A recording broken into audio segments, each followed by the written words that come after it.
family, welcome to the channel. Welcome. I am Deborah. This is Purusha Intuitive, and we are looking at your energy for the week. So welcome.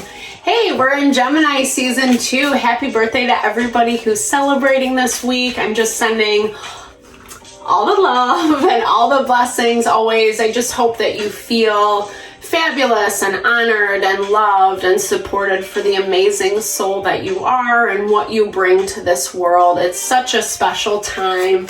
I love the birthday seasons. All right, well, with that being said, we're just coming off of a full moon. It was kind of an intense energy, guys. Like, it just heightened a lot of, which full moons normally do. They heighten our feeling, our emotion. We can sense into things a little bit easier, more triggering, etc. But this energy definitely kind of like played a heavy role in that. Hopefully it wasn't too bad for you, or that you were able to kind of ground with whatever situations you were navigating. The more we kind of find our power and make choices off of that, not ego, not dictating, not controlling, but like what actually makes us feel empowered, the better off, we could kind of navigate that energy, and the energy is moving forward. So, okay, craters. So there has been some damage done. I believe Taurus also got that energy too.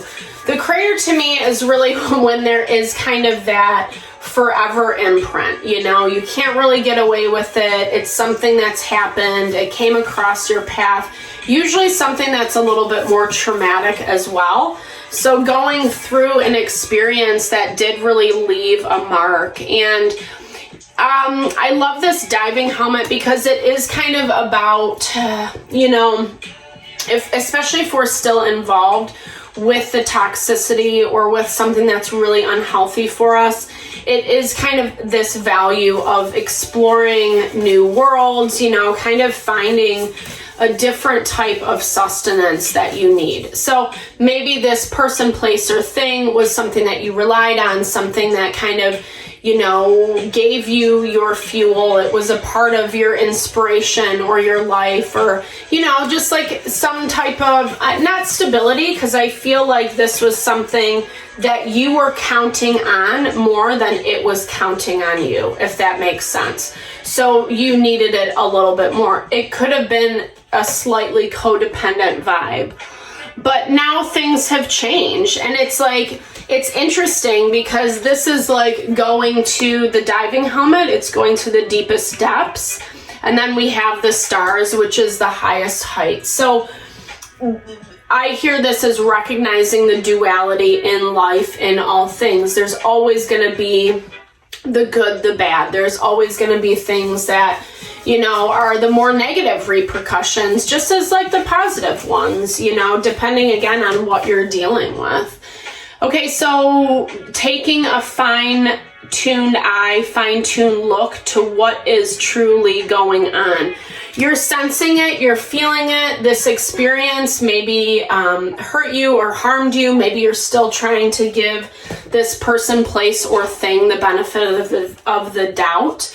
Be conscious of that, though, because this is about taking, a really fine-tooth comb and looking at all facets, looking at every angle, not leaving anything out, especially based on your ego. Not giving someone too much credit is what I keep hearing. Like,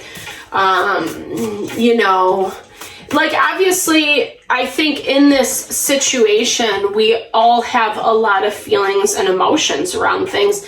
It can be something that can provoke, the more negative parts of us, the things that we're not as proud of. But when we're in those spaces, if we can find a way to not judge ourselves, i.e., bring harmony and balance with that Two of Wands, then it really is aligning us with our higher self, this spiritual path that, whether we acknowledge it or not, we all have. It's part of our evolution, our dharma. I don't think life is just a crapshoot or, kind of like this, free for all that everybody can do whatever they want. I do think that there is purpose around it. So this is, like I said, I feel like you're getting provoked in two different ways. It's a low and it's a high. And you have to kind of figure out what are the things that are provoking those things, right? Whether it is a person or a triggering a situation, remembering something from the past, from the old, etc. Gemini, like, it's important to kind of take a scrutinizing eye towards what you're encountering lately. These are super general readings, guys, right? This is all about our happiness. I just wanted to point that out. But yeah, these are super general readings. I am totally available to do a personal reading. I love helping and supporting in whatever way I can. Definitely hit me up. That information is on the slides, like the beginning and the end of the video. So you can definitely get that info there. So this truly is about your happiness, 10 of Cups energy, that wish, that fulfillment, that brings you joy and abundance. Something about it does not feel right. 7 of Swords, someone is being sneaky. Someone's trying to buy your happiness or trying to put on a front like, oh, like, with me, you get X, Y, and Z, but is there any substance underneath? I don't get that vibe at all. There's that 2 of Wands, confirmation. You can sense it, you can feel it, but I think you're still a little confused by it is what I'm hearing. There's still this part of you that wants to hope or believe in the toxic thing, in the thing that isn't healthy, in the thing that kind of provokes these really deep, dark emotions at times for some of us, Again, kind of depending on where you're at. You're feeling some type of completion, something's coming to a close.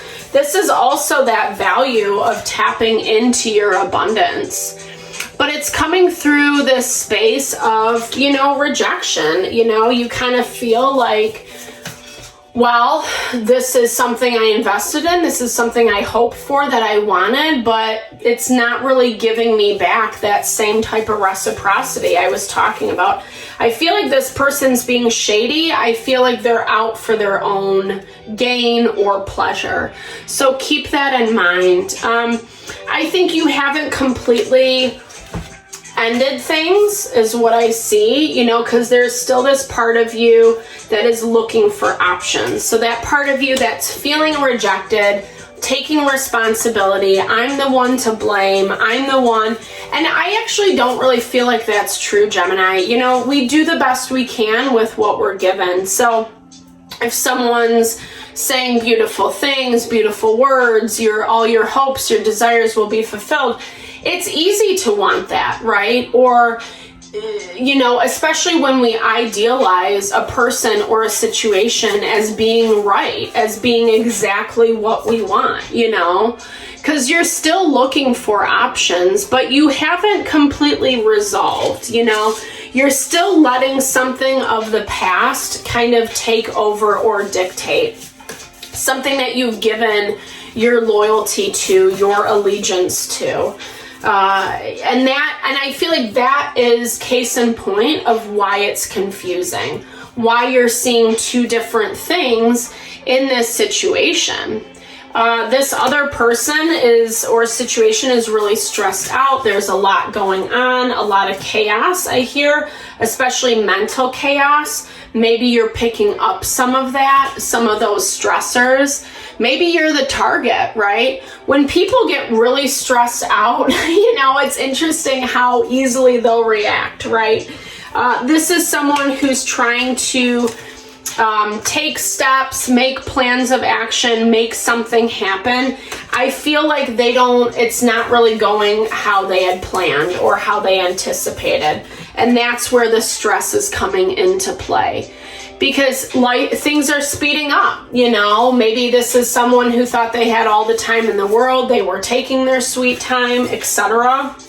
And now that things are speeding up, it's stressing them out a lot. And I feel like you're picking this up in the communications, the way that they're treating you, the things that they're saying, like I said, I feel strongly like it's someone who is really good with their words, making you think or believe something.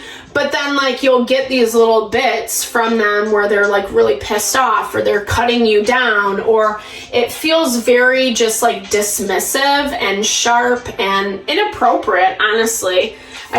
Because I feel like, yeah, this is a lot about their own stuff.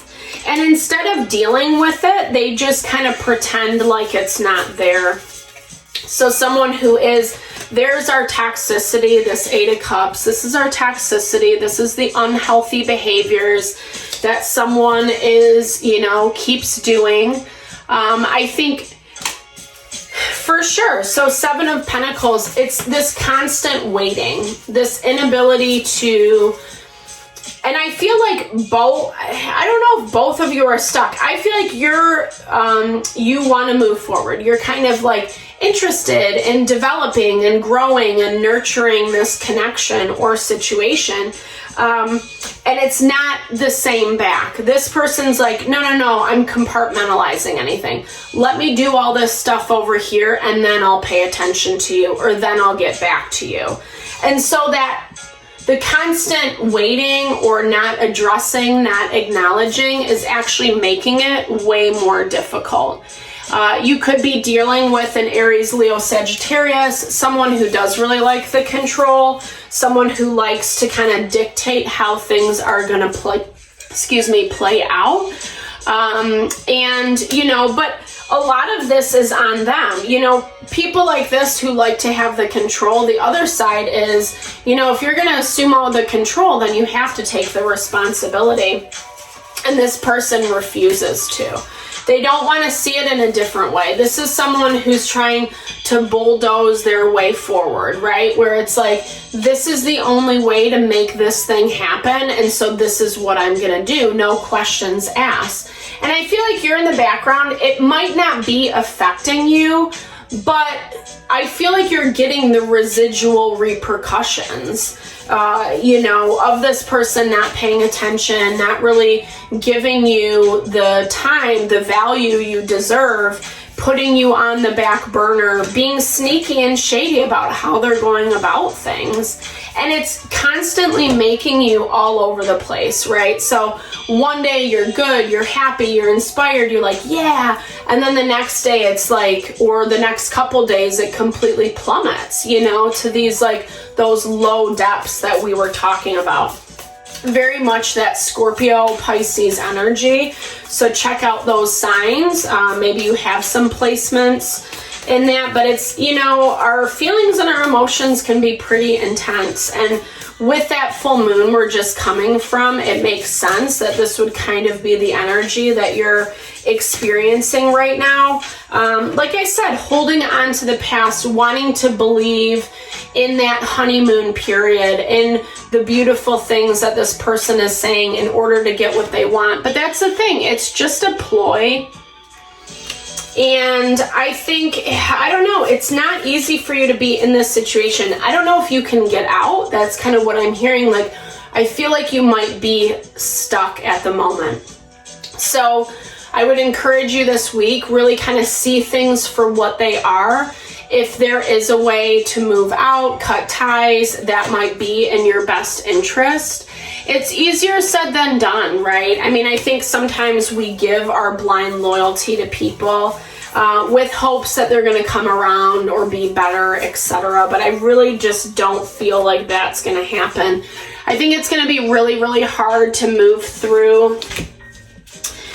Here's the thing. I love this. Like, whether or not you're the one making these changes or the changes come to you, because there isn't any movement, so you're forced to make these changes, it is really leading towards your wish fulfillment. It's just trusting and believing in that right now, which the hardest thing is going to be moving through the change.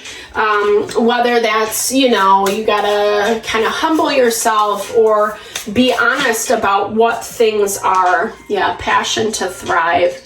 So not just doing something because someone wants you to do it or because they say that, right? Like, this is about really being able to connect with yourself and make the choices that are the highest and best for you. not what someone else thinks is the best for you, right? So, okay, mindful creation. So remembering that we are an integral part of what we are creating, of what our life is. We can put our energy one way or the other, but depending on where we plug in is going to really dictate what the results are. It is kind of just that natural, ebb and flow. It's always important to continue to evolve, to grow, recognizing that we are, life is never flatlined. We might get that for a period of time, but then something happens to kind of keep pushing us forward. So the more you're conscious about where you're putting your time, your energy, who you're putting that into, the more it's going to be easy to kind of tune in and make the right choices. Excuse me. And recognizing that sometimes people, places, and things are there for that evolution to help give us that boost of energy to move forward, right? So stay the course, keep doing what you're doing. I feel, like I said, you are holding out hope for this person or this situation. That's totally cool, totally normal. Just also be cognizant of that, because you want to make sure that you're receiving what you want and need as well out of the situation, and that you don't keep getting put on the back burner. I think that this does need a little bit of scrutinizing, taking a look and seeing if it works for you or not. Is it really worth just kind of all the different emotions and insights it's provoking? Those relationships can be valuable in terms of evolution, but they can also get super exhausting after a while. So Gemini, I'm sending you all the love and blessings to whatever you're navigating through. I really appreciate you tuning in and all the love and support to the channel. Definitely big thumbs up if it resonated. Drop comments below. Let's build and grow the community. I would love to connect with you guys a little bit more. All right, thanks for tuning in. Lots of love and blessings this week.